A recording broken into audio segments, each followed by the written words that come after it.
Did you just get your AMH or anti-Mullerian hormone tested and the report said it is very low? Did your heart just sink because you googled it and saw that low AMH means that there are very few eggs in your ovaries?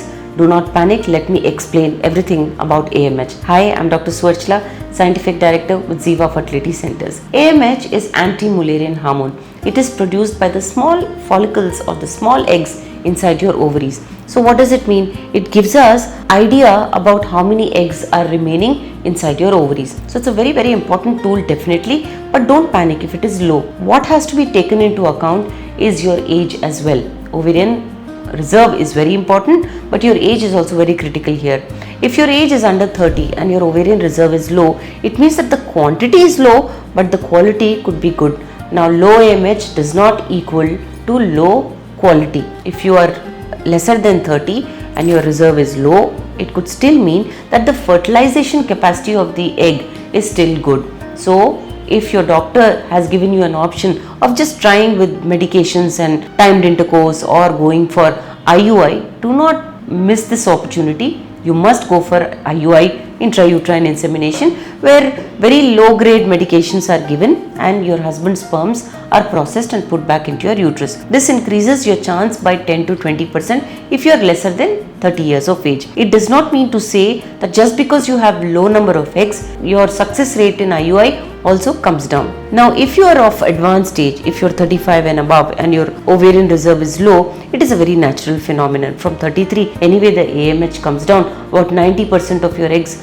have, slowly started diminishing in quality or quantity by the time you reach around 33-35. So this is a very critical decision for you and your fertility specialist to take together, that does it make sense to do lesser success rate treatments than moving to IVF directly. If you've already done IUIs or ovulation inductions with medications, then it makes sense to quickly move on to IVF if you are more than 35, because naturally also your egg quality is coming down. The chromosomal competence of your eggs is low. So the chance of not having an embryo or the embryo not implanting or miscarriages or an abnormal child is anyway high naturally. And if you keep delaying your treatment options also, the success rate also comes down.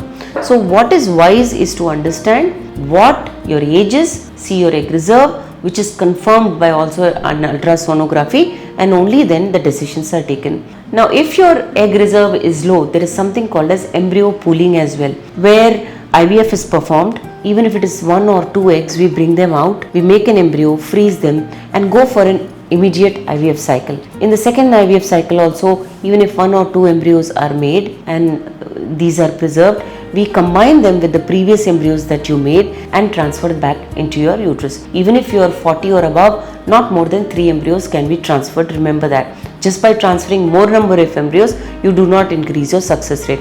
What's important is the endometrial quality, your embryo quality, and more important than that is your age. However, remember, transferring more than 3 embryos does not increase your chance of success. If you wish to understand more, if you've done this AMH test and you want to understand your treatment options, first remember your age and then decide you want more information about this. Please feel free to write in our comments. I will reply to them. Thank you.